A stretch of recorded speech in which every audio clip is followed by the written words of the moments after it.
Okay.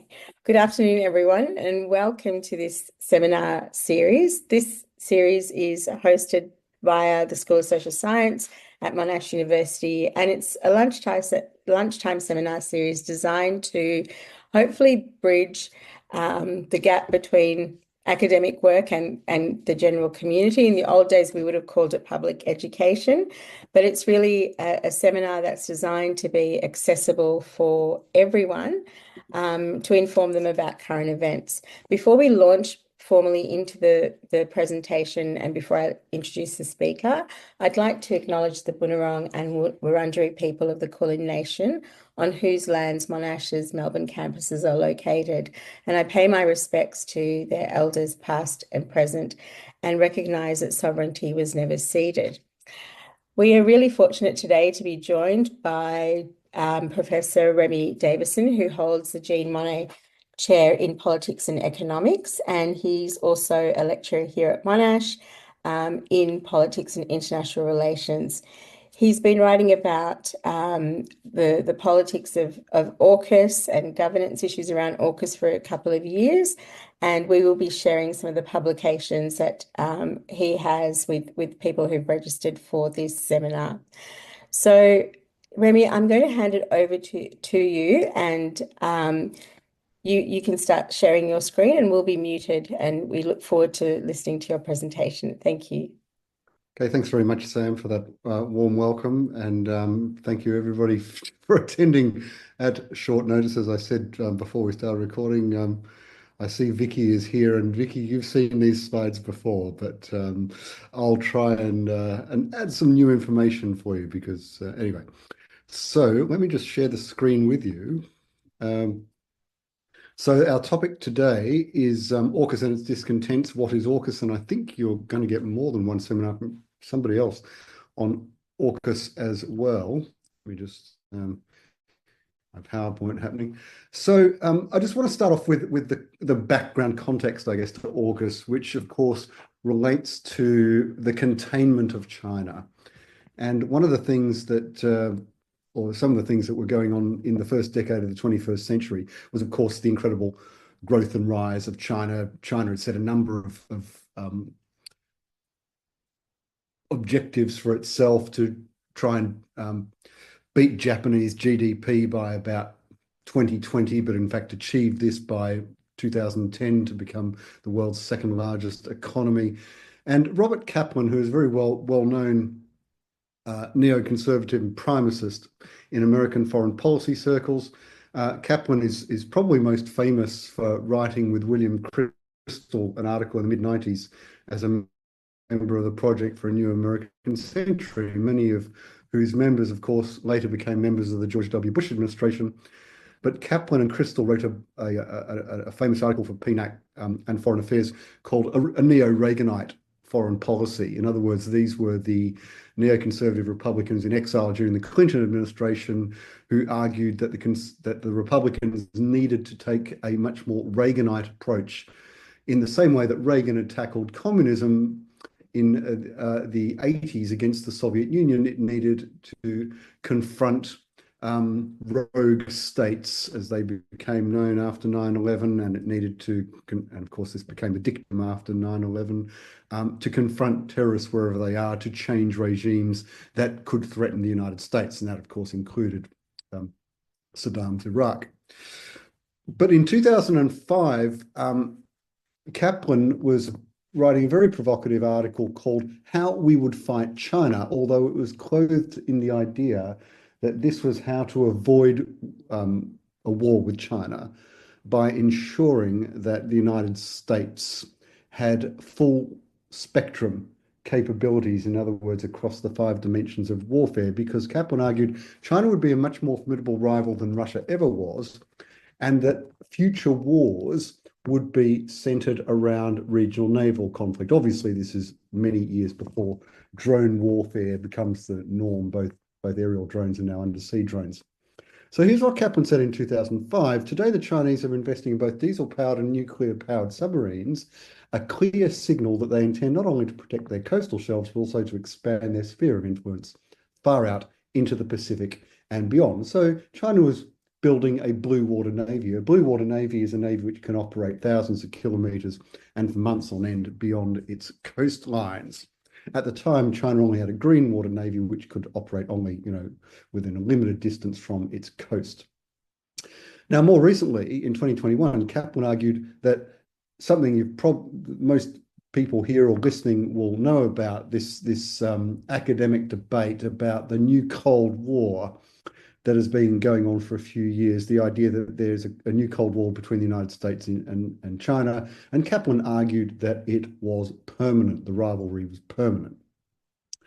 And of course, this opened up all kinds of potential conflicts which might occur directly or indirectly between the United States and China, whether it be the East China Sea between the United States, Japan and China, or over Taiwan, or in the South China Sea itself, and perhaps even in the Indian Ocean region, and more recently, what has been now renamed the Indo-Pacific region, but we'll talk maybe a little bit more about that later. Now, this contrasted, the neoconservative view contrasted fairly sharply with Stephen Walt and John Mearsheimer, who are both, of course, very famous for writing the article and then the book around the same time as Kaplan was writing the article on China, the Israel lobby, which I'm sure many of you will be familiar with. But Walt and Mearsheimer were opponents of the Iraq War in 2003, and in fact were amongst the 30 realists who signed an open letter to the New York Times in March 2003, pleading with President Bush not to start a war with Iraq.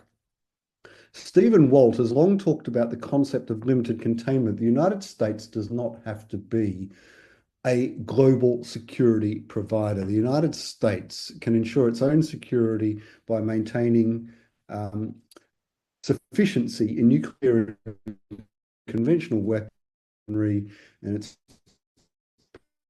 specific sphere of interest, as well as in really all it needs to do to ensure its security and the security of its key allies, Western Europe, Western and Eastern Europe, the EU, in other words, and NATO, as well as North and Southeast Asia. And John Mearsheimer has long argued that the stopping power of water makes things very difficult for any unipolar state or power, in this case, the United States, from achieving complete global hegemony. And what Mearsheimer is pushing on about that in that context is that the United States finds it much more difficult, much more costly to forward project its power into the Indo-Pacific region, specifically into Northeast Asia and into Southeast Asia and the Indian Ocean region, because of course it has to have bases. It has to have bases at Guam, Philippines, Singapore, yes, Darwin, Australia, as well as many other places, in order to project its power. It has, of course, a base in Japan. It's got a permanent military presence in Korea and so on. But this means it's actually much easier for China to behave as a regional power, as a regional naval power, than it is for the United States to stop it. In other words, the United States has to bring a lot more firepower to bear, and this is expensive. So you can see how very slowly in this first slide, I'm getting to submarines and why they're important. Let's fast forward a little bit. The cornerstone policy of Secretary of State Hillary Clinton and Barack Obama was to launch the rebalancing, they wanted to call it, but the journalists picked up on the pivot to Asia, and that's what it became known as. And this was, of course, Obama's strategy to move the focus away from Middle East wars in Afghanistan and Iraq, which he inherited from Bush, which was still unfinished, of course, in Obama's first term. The important thing that Obama, who is largely associated with the realist school of international relations rather than neoconservatism, is that Obama said, well, the real main game is not putting out fires in the Middle East. It's not fighting insurgents in the Middle East. It's not civil wars in the Middle East. The main game, the real security threat to the United States and its allies is China. So this is why the pivot to Asia was a rebalancing or a redeployment away from the Middle East to the what was then called, still not the Indo-Pacific, but called the Asia-Pacific region, so therefore the pivot to Asia. So 60% of the US's global air and naval power would be redeployed by 2020 to the East Asian region. Now, this, interestingly enough, because Trump, of course, for his 4 years, was intent upon undoing nearly everything that Obama had tried to do, including the Iran nuclear deal. He withdrew from the Paris Climate Agreement and so on. Trump did not wreck the pivot to Asia. That went ahead on schedule by 2020 and even supplemented it, albeit with a tiny amount of money, about $1.5 billion. The ARIA Act,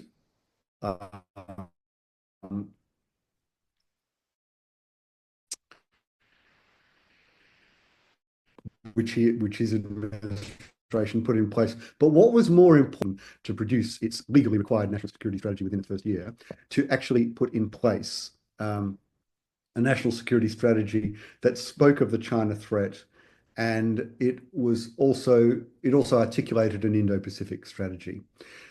Now, of course, there was continuity with the Biden administration, and what I call, I'm trying to get it to catch on, but those of you who watch Mean Girls will know that it's just not happening. I'm trying to make Pivot 2 happen, but it's just not happening.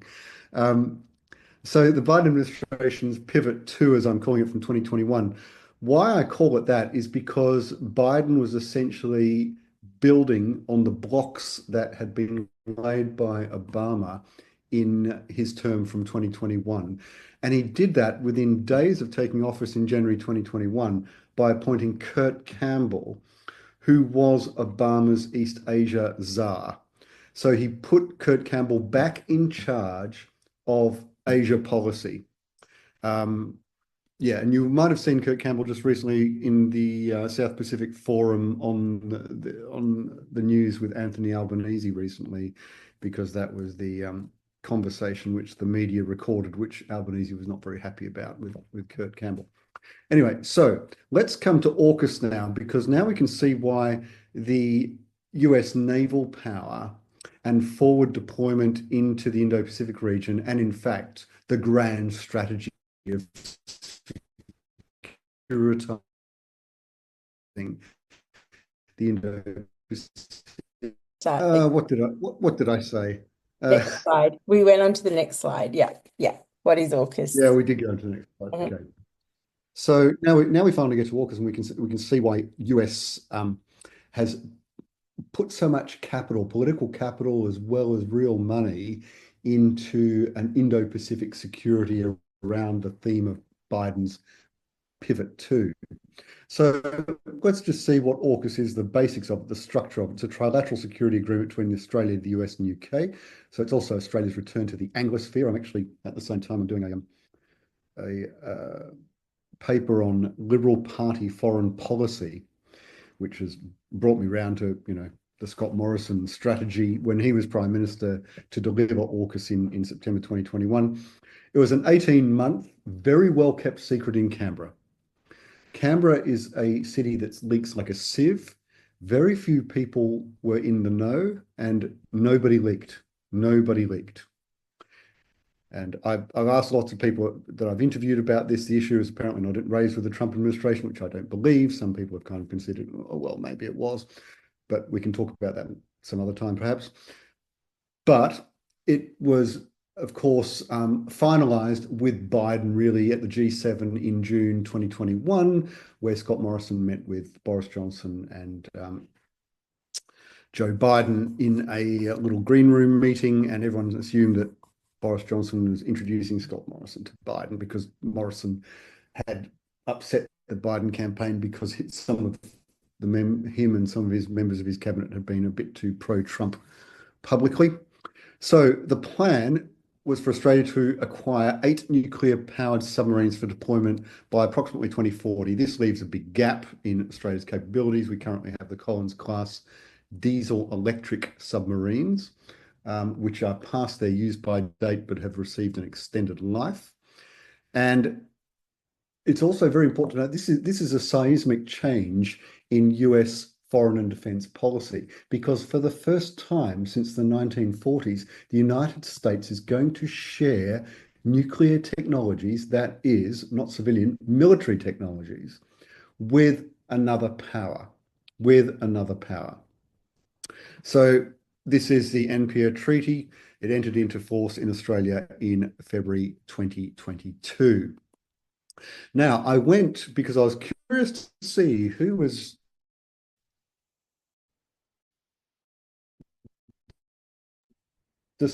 displaying their wares at in November last year.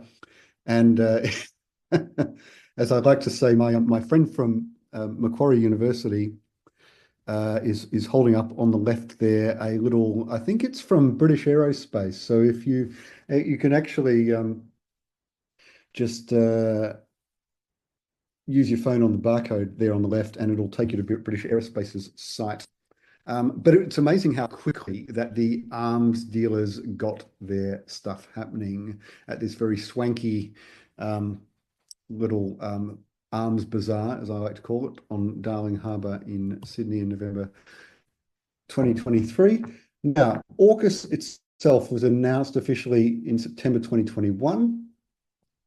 And the working group had been given 18 months to come up with a subs plan, nuclear subs plan, non-nuclear submarines. So there was bipartisan support in both the United States, largely, I should say, and in Australia. There's bipartisan support in the Labor and Liberal parties. There was no attempt before the 2022 election by Albanese or his shadow cabinet to challenge the validity of AUKUS. So that Labor, in order to diffuse it as a potential election issue, because Australians have been, at least in about the 3 years since they've been surveyed on AUKUS, have had majority support for AUKUS. So Labor did not want to turn it into an election issue, even though I don't think the left of the Labor Party was too happy with it. And it's much more than a submarine deal. I like to say, okay, I've got, this is a more recent article, which is not on the little mini biblio that Sam sent around. I'm not sure where you can see that, but that is the Australian Naval Review. You can get it from the Monash Library and probably all good bookstores. This article, which came out in July, I focused mostly on Pillar 2, which is down there as well, the enhanced capabilities, which is actually the most important part of the deal. Pillar 1 is submarines, and that's what everybody talks about. It's very expensive. But Pillar 2, enhanced capabilities, is much more important in many ways. I'm just going to move my phone around, so hopefully we get a better signal. How is the audio, Sam? Is it all right? At the moment, yes. Okay. It does sometimes get spotty, but it's okay. We can hear you. Okay, so here's what Albanese said. The AUKUS agreement we confirm here in San Diego represents, and here you can see Rishi Sunak and a future ex-leader, represents the biggest single investment in Australia's defence capability in our history. He is not wrong there. It is the most expensive project Australia's Defence Department has ever undertaken. In March 2023, the following submarine acquisition plans were outlined. There will be a new submarine, which will be a co-design by the 3 countries. It'll be called the SSN AUKUS, which indicates a nuclear-propelled but conventionally armed submarines designed in the UK. It will be manufactured at the moment, at least some of them, in South Australia at some point. And it will replace the UK's existing Astute class. Should add, the Astute class carry ballistic missiles. That's what the B in SSBN stands for. And it will replace our Collins class. Australia plans to purchase 8 of these submarines, but this is a moving feast. Because there is that capability gap, and the Collins class has been given an extended life through about 2034, probably before then or around that time, we will acquire 3 Virginia-class US nuclear submarines in the early 2030s. Australian naval crews are already training on those, with the option of purchasing 2 more. Now, if you do the maths, which is not terribly hard, and it has actually been admitted by the Minister for Defence, that could be 5 Virginia-class submarines. In other words, 5 subs that the US already has, the older ones, that they're going to sell us. which means only 3 SSN AUKUSes might be built in South Australia. And as I said, the Minister for Defence has confirmed that. The Australian government has also repackaged AUKUS in a way by saying, well, it's kind of a replacement for the now dead Australian car industry, which ended with the departure finally of Toyota from Australia in 2017. And as a result of that, it gives Australia a manufacturing capacity. It means jobs. It means Australia will develop a nuclear infrastructure, which of course I'm sure will interest all of you. And it also includes, this is the stuff in Pillar 2, which I think has been perhaps underemphasized in the media, even though obviously some media do write about it, but public familiarity with this is very, very low. It includes cooperation on developing and countering hypersonic missiles. Now, let's just stop and think about that for a second. Australia is going to develop hypersonic missiles. These are missiles which fly at Mach 5, 5 times the speed of sound. Australia is probably going to operate hypersonic missiles. There is a payload for hypersonic missiles which is being developed, which can make them nuclear. I should also add, just as a sidebar to this, because many of you will be familiar with the 5th generation F-35 Joint Strike Fighter. Australia is an associated partner of the JSF F-35. That, just a few weeks ago, has been certified to carry nuclear weapons. So it does raise the question as to whether Australia's F-35 JSFs will carry nuclear weapons, or whether US ones, which are based in Australia at some point, maybe at Darwin. Currently, we host the B-52 bombers, which do carry nuclear weapons. Whether that will lead to JSFs or Australian JSFs carrying nuclear weapons.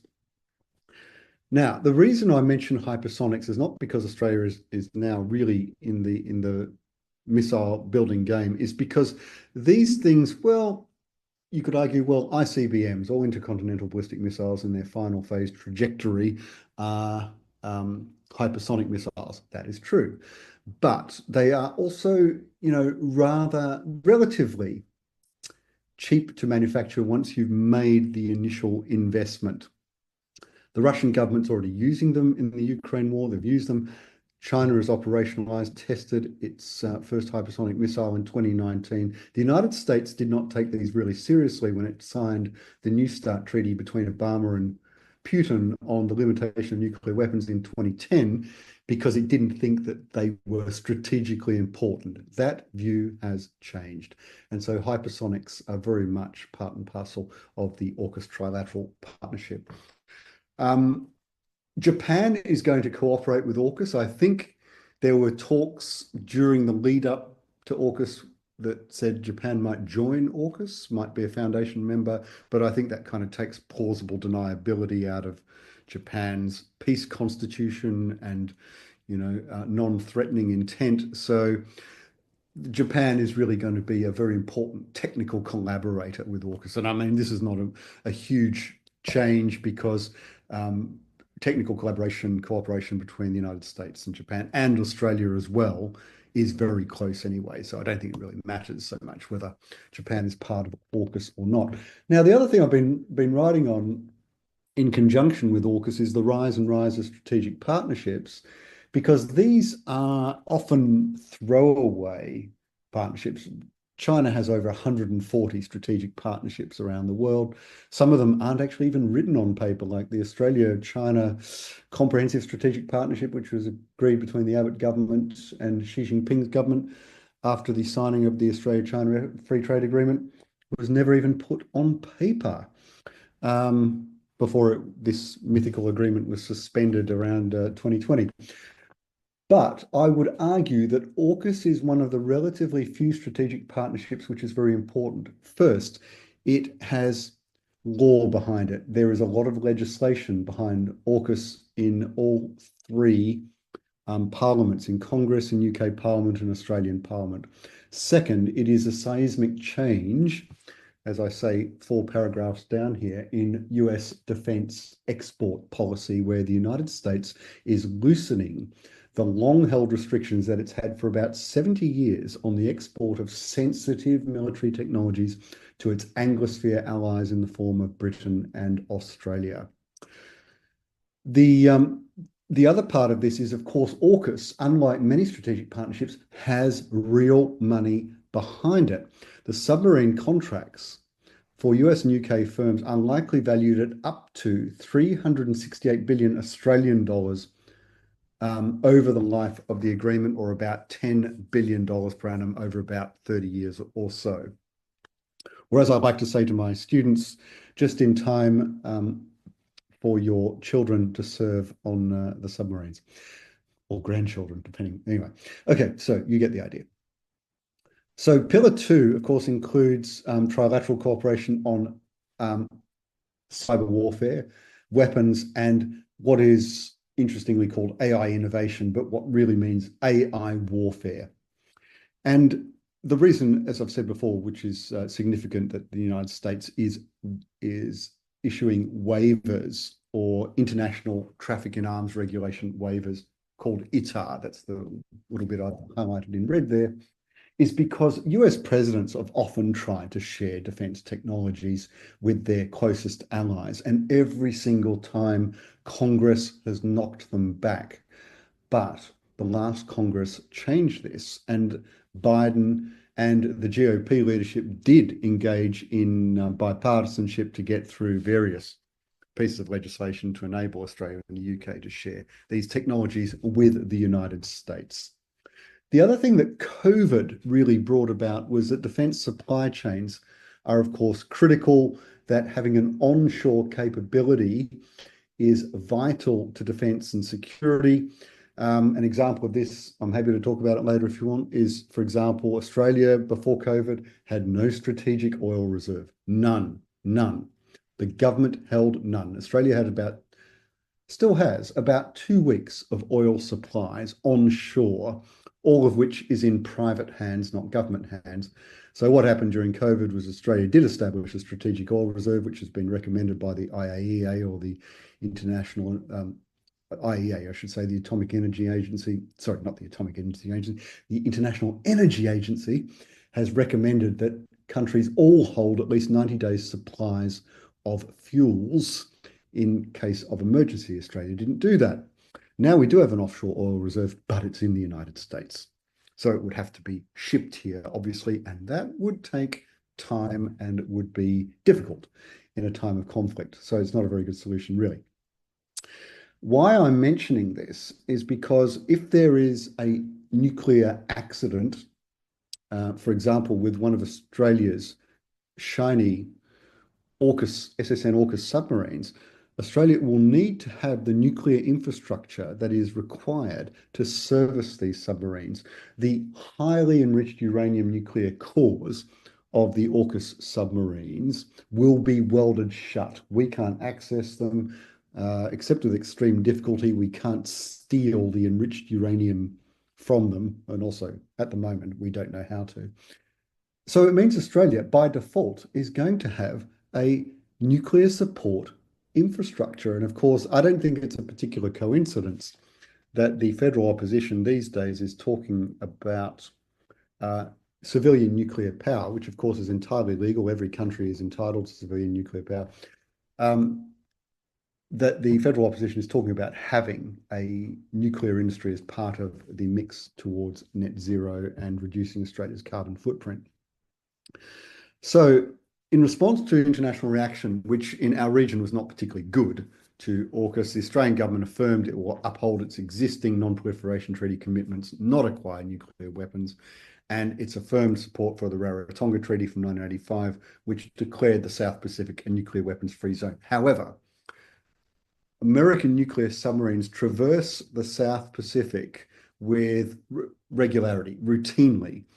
So that means that it is not unlawful under Rarotonga for the transport of nuclear materials to go through the region. Of course, we have exceptions where New Zealand, of course, has banned since 1984 the entry of nuclear-powered subs or ships or materials into its ports, which of course led to New Zealand's departure from the ANZUS Treaty in effect. So, of course, there were issues with allies. The French government actually withdrew its ambassadors from both Washington and Canberra. I might add that at the height of the Iraq crisis in 2003, France did not withdraw its ambassador from Washington, but on this occasion it did so for 1 year from Washington and Canberra because of the breaking of the contract with the French naval group. This meant that France cancelled the France-Australia-India trilateral dialogue. It tore up the Australia-France strategic partnership, which had been launched in Sydney by Emmanuel Macron and Malcolm Turnbull in 2018. This was resumed after 12 months, so the French ambassador came back to Canberra in September 2022. It did have impacts beyond France because the European Parliament was publicly critical of Australia, the European Commission was publicly critical of Australia, and the EU immediately suspended free trade agreement negotiations with Australia due to what was termed a breach of trust. Don't forget that almost all of the EU members are also NATO allies of the UK, and Australia is a NATO global partner. So all the NATO countries are in effect allies of Australia as well. I was very interested in the Indonesian and Malaysian responses. The first from Indonesia and Malaysia, which called in the Australian ambassadors in both countries. Indonesian Parliament did debate turning all the waters around the Indonesian archipelago into a nuclear weapons-free zone, but that didn't happen in the end. And the Malaysian Parliament also debated the banning of nuclear-powered boats, which submarines and vessels are all called. Sorry, I've just lost my. There we go. Okay. The thing is, of course, the implications for Indonesia and Malaysia is that AUKUS will trigger a regional arms race, and that China will step up its military capabilities, its naval capabilities as a result of this, and ASEAN countries will be dragged into a security dilemma as a result of this. They'll have to devote even more money to defence spending as a result of AUKUS triggering a regional arms race. And let's not pretend that there isn't a regional arms race in Asia already. For 2 decades, India and China have become the biggest importers of arms in the world. Beijing had a predictable response. AUKUS was extremely irresponsible and a move that undermined regional peace and security. So as I mentioned, strategic partnerships have become, I don't want to harp on about this because this is part of a different project that I'm doing, but I just want to give you a taste of the strategic partnerships that Australia has signed, and there are many of them, at least 24 of them. But as you'll see with the French one as well, because of the naval submarine contract, that it's very easy to tear these up in some cases. And as one of my colleagues at ANU has put it about the US commitment to AUKUS, he said, they better be serious. They better be serious. And what he's pointing at there is that if Trump comes back and if Trump wins the November election, I know, God forbid, that Trump might, make Australia pay more, get a better deal, refuse to supply the submarines. There is a lobby within the United States, particularly the Armed Services Committee and within the Republican Party, which says the reason we're getting the British to design this submarine really is because American submarine manufacturing capacity is at its limits. It's beyond its limits. The United States needs all the submarines it can get. It doesn't need to start building submarines for Australia or giving Australia Virginia-class submarines. So that's why I mean that there are limits to strategic partnerships, and that, of course, incoming administrations can tear them up, just as France and China have done from time to time. Now, here's the controversial part. How are we going for time, Sam? I don't want to bang on for too long. We've probably got about 5 more minutes. That's probably perfect, I think. Okay, so I find this very interesting. The strategic debates, which of course I've been following for quite some time, going back to the late 2000s, when Ross Babbage, who's a former Assistant Secretary of Defence and latterly an adjunct professor at ANU, and still walking and talking and delivering seminars, and he said in 2008, very controversially, Australia needs to develop a nuclear weapons capability. Now, a little bit later, I think in 2009 or 2010, he published a working paper, which was not published by ANU, but published by his own consultancy, probably because ANU didn't want to publish it. But it was very controversial at the time, where he repeated Australia needs to develop a nuclear weapons capability to, quote, to tear an arm off China, to tear an arm off China.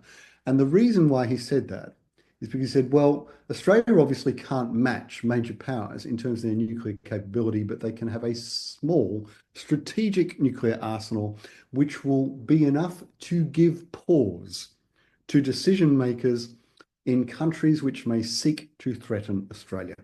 Now, the reason I'm mentioning this is because Babbage showed himself to be remarkably prescient in relation to what defence ultimately ended up doing by 2021 with AUKUS. In 2013, Babbage said in another publication, Australia should adopt US Virginia-class submarines. Well, 10 years later, we are going to do exactly that. In 2020, he said, Western states operate under myths and false assumptions about the depth and breadth of Chinese military power and its preparation for multi-dimensional warfare across the 5 dimensions of warfare. Now, Hugh White, who is another former Assistant Secretary of Defence and, in fact, at one point, Acting Secretary of Defence, when I think Labor was in office under Kevin Rudd and Julia Gillard, has moved full circle almost from saying we need to, in fact, give China a sphere of influence, which is what he was writing in 2011, to effectively, within a decade, writing 3 books and agreeing with Babbage and saying, well, I don't like the idea of nuclear weapons, but maybe that is the only way out of this. Australia should sell its surface vessels. Don't worry about warships anymore. Warships are so 19th century. They're just easy sitting duck targets on the ocean's surface waiting to be hit. What we need to invest in are submarines, and not just nuclear submarines, but 24 to 36 of them, and strike aircraft, attack aircraft, in other words, attack submarines, attack aircraft. And of course, more recently, people are saying, well, to target other submarines, nuclear or conventional, we also need to develop, because it's already happening, undersea drone warfare capabilities as well. But we'll probably focus our discussion on the nuclear aspect. And here we go. We're at the conclusion. There you are, within 5 minutes. So from Beijing's perspective, AUKUS illustrates the challenge of strategic ambiguity. It will be very difficult to know which submarines are flagged as Australian, British, or American submarines in the South China Sea. Let me just make it clear to you as well, in case you're not aware, that all the world's major navies, nuclear navies, are in the South China Sea. The free and open Indo-Pacific doctrine of the Trump 2017 National Security Strategy has got not just the United States, but also the Japanese non-nuclear navy in the South China Sea, the South Korean non-nuclear navy in the South China Sea and the Yellow Sea. The Japanese navy, of course, is in the East China Sea as well, because that's Japan's sphere of influence. The Indian Navy is there. The German, is Vicky out there still? The German Navy sailed its first vessel through the Taiwan Strait just a couple of weeks ago. The Dutch Navy is there. The French nuclear navy is there. The British nuclear navy is there. And the Australian Navy is there. The Philippines Navy, the Singapore Navy, and so on and so forth. So it is getting mighty crowded in the South China Sea. And this is what the United States and its allies see as burden sharing and active containment of China. Now, Biden, just to stay on Taiwan for a second while I've got a minute, is that Biden has made statements that no previous US president has. And to make sure it sinks in, because defense keeps walking it back, Biden has said at least 5 times the United States will defend Taiwan's independence. It will use US troops to defend Taiwan's independence. Now, the United States, under every previous president since 1979 and the Taiwan Relations Act, has said the United States maintains a position of strategic ambiguity and adheres to the one China policy.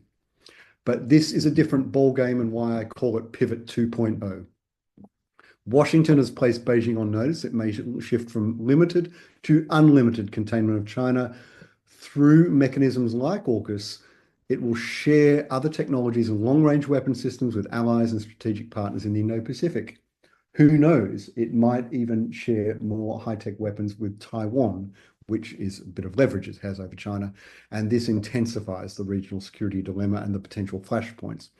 So, final point, the underlying message is clear. America's pivot 1.0 was Asian, pivot 2.0 is nuclear. Thanks very much, Sam. Thank you so much, Remy. That was a lot that we have to take in. I'm going to actually unmute the participants and ask everyone if they have any questions to either add them to the chat, or you can pop the questions or just, raise that hand icon or just jump in. Do you mind if I record the Q&A? Would you? Absolutely fine. I might get us started, Remy. I think there were so many things in there that I wanted to unpack, but the thing that really struck me, I understand the strategic thinking behind the US's push, and then Australia and the UK coming on board. What are the ideas? I mean, it seems to me that there's a failure maybe of imagination, I want to say. Is that too utopian to think about, that nuclear is always the answer, and also that this is the type of partnership that seems to be on the table all the time, and this is what's going to drive peace and security in our region. But what drives these types of negotiations or thinking? I'm thinking, like, are there key players that who are working behind the scenes? Are there particular lobbies? Is it the weapons industry, or is it simply that these are the policy wonks and the politicians who are driving this strategy? Like, how do people come to these types of decisions? I don't know if you have information. You mentioned that this agreement was made in secrecy, really. And no one knew about, there was no leaks. So where was the starting point there? Who's driving this? Yeah. That's a very good question, Sam. Thanks for that. I think in the first instance, this is not, as you can see from Babbage in the 2000s, this is not the first time that this has been thought about within defence circles. So obviously defence considers all these things, but defence doesn't necessarily push this.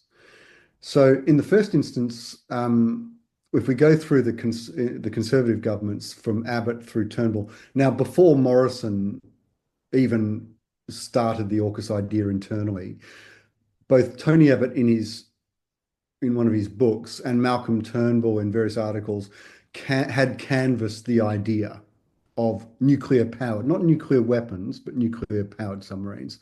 So it goes back to those two prime ministers, but even further back, because even around 2009, 2012, when Rudd and Gillard were prime ministers, ALP governments and Liberal governments just said, well, this is all too hard, this stuff. We're just going to make statements in our defence documents. We're not going to do anything. Malcolm Turnbull was the first one who actually said, okay, we are going to obviously replace our submarines, but we're going to actually get the French to do it. And we're going to have them remove the nuclear core from their submarine, which is actually like a technically difficult thing to do from a design stage. But the other thing was, there are some things I can't say recorded because I would be defaming people, so I won't say some of those. But I'm happy to have a discussion in private about why Abbott, if Abbott had still been prime minister, for example, he would have chosen Japanese submarines. In fact, I can tell you that much. There was Japanese, German, and French tenders for these things. And the other reason why the British and the Americans didn't tender for the submarine contract in 2016 was because the Americans and the British didn't build non-nuclear submarines. So it could only be from another allied power which built non-nuclear submarines. So that's the first part. So it wasn't Morrison's original idea. He said it came to him in his dreams or in his sleep or from God or something like that at some point. But I think your question about the arms industry is interesting too, because at least from the people I have interviewed, I don't find any evidence of an arms industry push to do this. And the reason I say that is because the arms industry would have looked at US, defense export policy over many decades, and having worked within those confines for so many decades, they knew how legislatively difficult that would be. So, it wasn't worth the effort. This is something that governments would have to lead and change their minds about. So it's very much a top-down government approach. I think it was driven, from Morrison's point of view, partly by Trump and partly by briefings that both Morrison and the Prime Minister's department, as well as Defense Department, received about the US, Washington's attitude to China. And that is in the context of the trade war that Trump launched in 2017-18. And the other context is through the first 2 decades of the 21st century that China had made alarmingly rapid strides in its military modernization, which was alarming not just to Australian defence, but to the US Defence Department as well. And that because China was growing so fast, its capabilities were growing so rapidly, the United States would have its work cut out just to keep a strategic edge over China, for example, in terms of AI capabilities. So it is part of, I don't think the nuclear question is not so important. The thing I would focus on is pillar 2, because Biden, again, is undertaking a quiet revolution in American foreign and security policy. It's all the things that, and he said all these things very publicly on many occasions. AUKUS is not just about submarines. AUKUS is about the integration of the industrial bases, the military industrial bases of Australia, the UK, and the United States. Now, can you think of any other countries, 2 or more, that have integrated their military industrial bases? And you probably can't think of any. And that's why it's a revolution that the United States is proposing this. And Biden says more. I don't see any difference between Australian or British or American crews on each other's submarines. So for all intents and purposes, Britain and Australia are the 51st and 52nd states. Wow.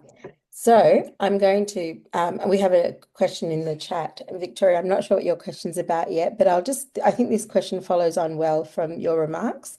Thinking through a racial capitalism lens, is this a move to strengthen Western imperialism, a rewhitening of global power? I'm presuming critique is being made. The idea of the Anglosphere and Australia's part in it is quite intriguing, which makes me think about this as well. So thank you for that question. What do you think, Remy?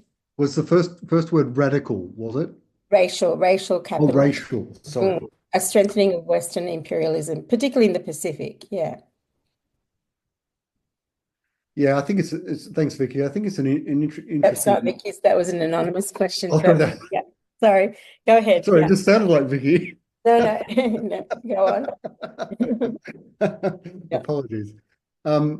Look, I think it's not unsurprising that Australia has ultimately tilted back to the Anglosphere, having had if you like, a dalliance with France over the nuclear submarines.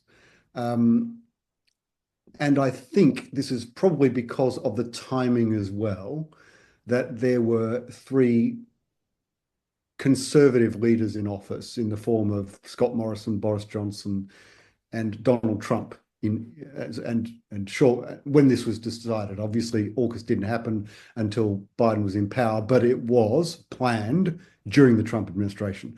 And that's why I say it's important that, and I'm curious why everybody kind of in Australia denies that they spoke with the Trump administration, which seems to be ridiculous, that you're conceiving this very radical plan without any consultation with the existing government, which at least at the start of 2020, before COVID, looks like it's going to win the 2020 election.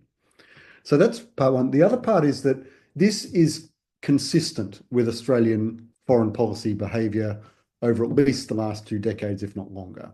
So if we look at Australia's contribution to the Afghanistan war, Australia at one point was the biggest non-NATO contributor to the Afghanistan war. It was the 4th largest contributor overall to the Afghanistan effort, behind US, Britain, and France.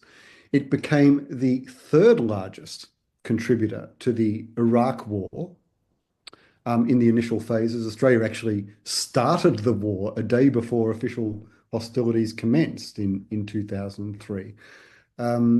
The Howard government, as has been well documented now, falsified and inflated and invented false intelligence about WMD, which replicated the false intelligence of the UK and American governments during the Iraq War. So I don't think this is surprising. Is it about the Anglosphere and is it racial? I'm not sure that it is. I'm not sure that it is.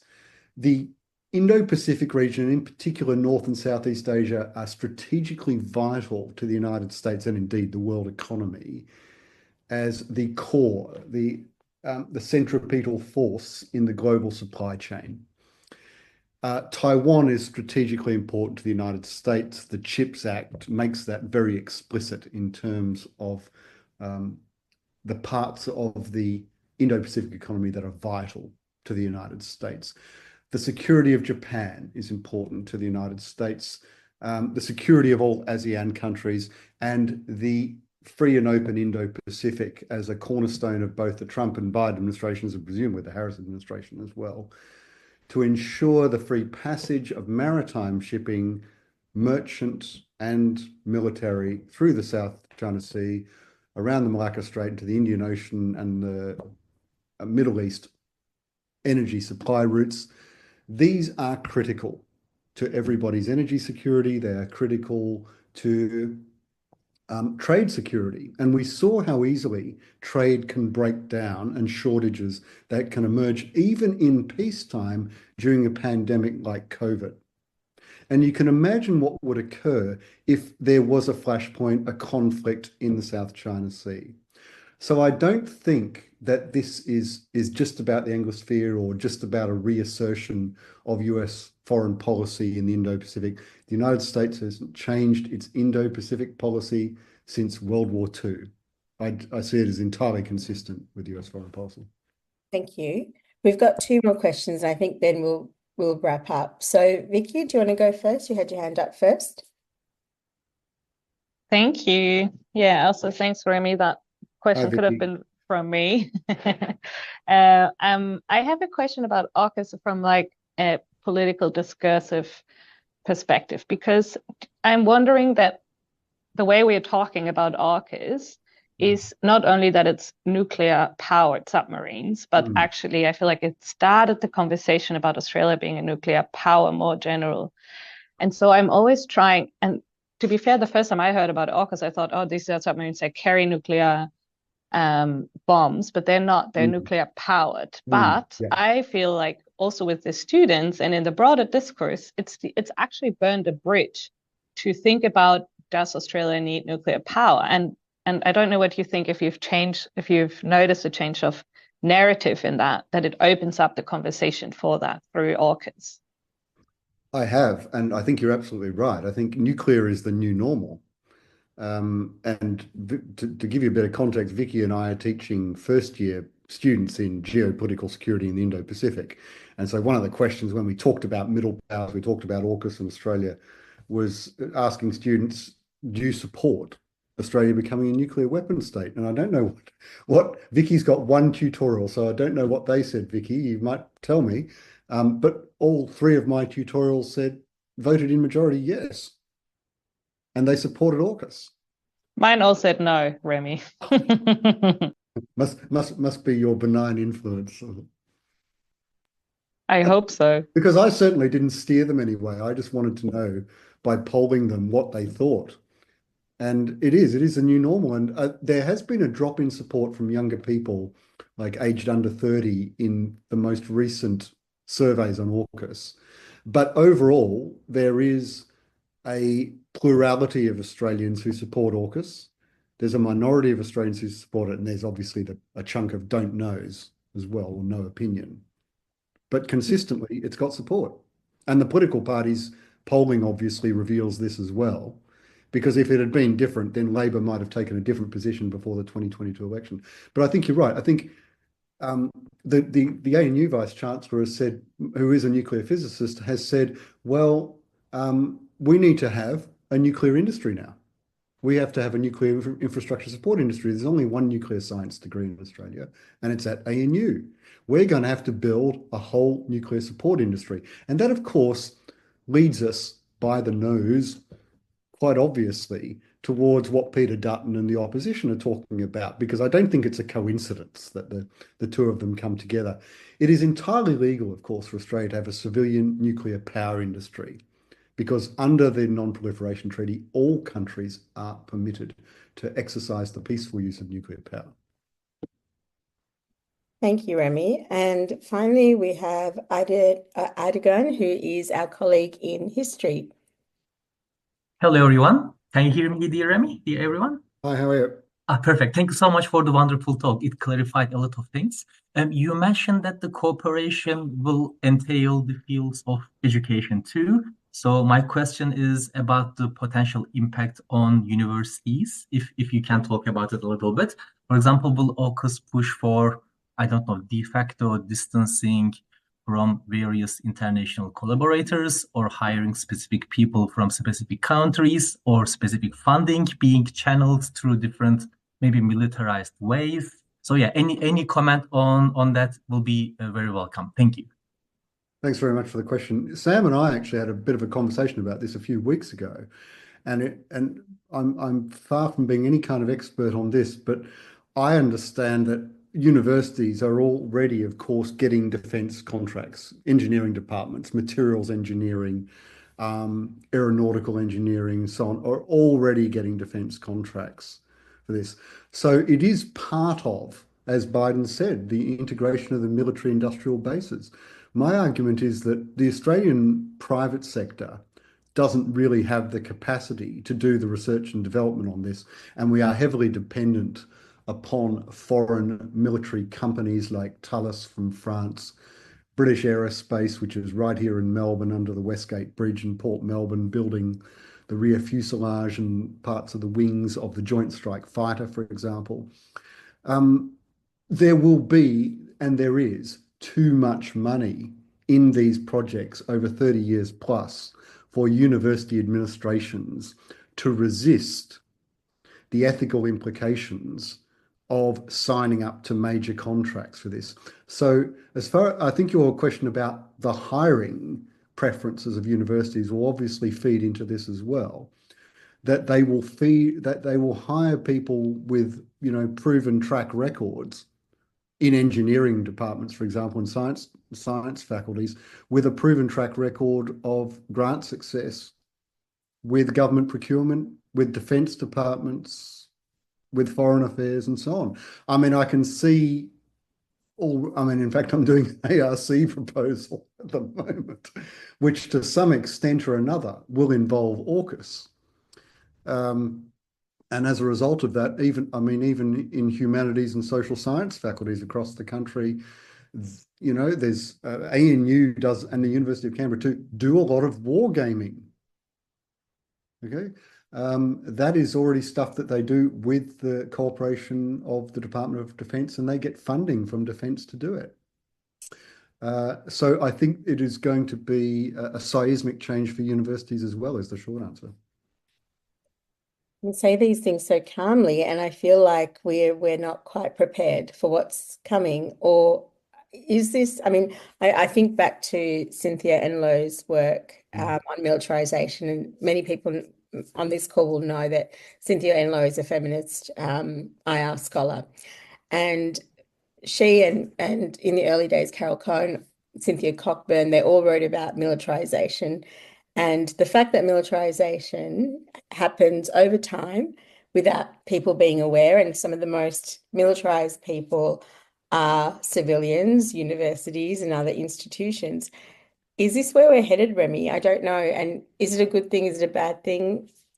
How do we approach what you've actually outlined, this seismic shift in our universities, the significance of the US's strategy, the significance of Australia's integration, this creation of the integrated kind of free trade zone as well? How are we to make sense of this and what does it I don't know if this is a question you can answer it, or one of our upcoming speakers can answer, but it seems to me that this is going to profoundly change our lives. Would you agree? Yeah, and I recall a comment one of our colleagues made, Sam, who's formerly in social sciences, but now is in another department in the Faculty of Arts. And he said, no academic is ever going to resign in protest if they've got a mortgage.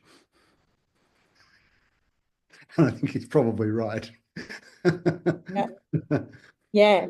Yeah. That's the first thing about that. I think your question is apposite to what we're talking about, in that, and again, it comes back to integration of the defence industrial complexes of three countries.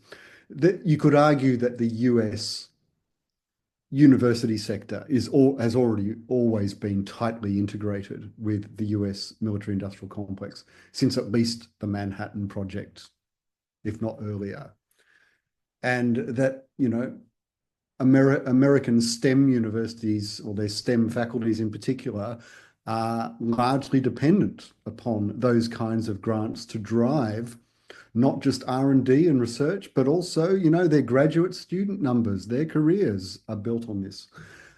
People's careers, whether they're in nuclear or conventional weapons, rest on these kinds of things. And if we're going down the same route in Australia, which I think to an extent we are, because I think in the last 60, 70 years, Australia has not done that by and large, universities have been relatively independent from departments of government, even though they might be funded by them, they've been independent. They haven't been told what to say and what to write and things like that, or what reports to produce. I think that's probably going to change quite a lot. I don't think you'll be getting grants if you're an opponent of government policy. And this, in a very long U-turn, this takes me way back many, many years to my own honours seminar, where my then professor, was Professor of Politics at Monash at the time, warned us that the transformation of Australian universities post-HECS and all that sort of thing was leading us down the path of the United States, and he also said National Socialist Germany of the 1930s, where academics merely work for governments. What a sobering thought to end on. There you go. Does anyone have any final comments or questions to ask? It's a lot to take in, because I think it's the first time we've heard that articulated in that way. Particularly, within university spaces as well. And I think that's what we really need to be focusing on, and what this means also for us in the arts. I think it raises some really important and profound questions for us. And as I mentioned, we've got colleagues from different disciplines on the call today, on this webinar. And what does it mean for a historian, or what does it mean for a feminist scholar, and so on. So this is great. Thank you so much for opening up this dialogue and this series. I think this is a conversation we're going to have to continue for a really long time. Over the next year or so, we'll probably have guest lecturers coming in to talk about these issues. But for now, I'd like to invite everyone who is participating just to thank Remy. You can do your signs or write a note for sharing his thoughts and his research in this space. So thank you so much. And thank you to all of the participants as well for coming and asking such wonderful, engaging questions. I'm going to stop the recording now.